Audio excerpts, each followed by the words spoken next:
Kaya kung ano nakikita nito, pinaniniwalaan na nito. Kung ano naririnig, pinaniniwalaan. Kung ano nalalasa, pinaniniwalaan na lang. Yun na lang. Hindi niya alam kung sino talaga siya. Hindi niya alam kung anong potential mayroon siya.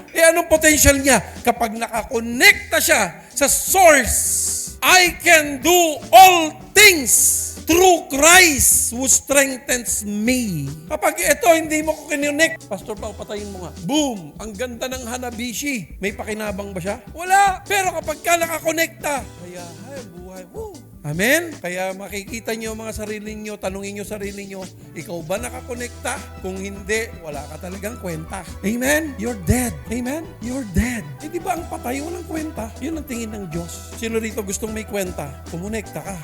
Amen? Pag nakakonekta ka rito, bibigyan kita ng karunungan, pagpapala, proteksyon, lahat yan. Ako, magugulat ka. Ito naman, kumikilos.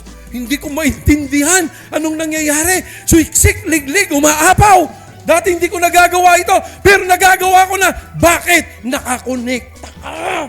Amen! Kaso ito, diskarte. Hindi nakakonekta, dumidiskarte ng kanya. Maski na anong diskarte mo, mapapagod ka lang. Makakasurvive ka ng ilang beses lang. Amen?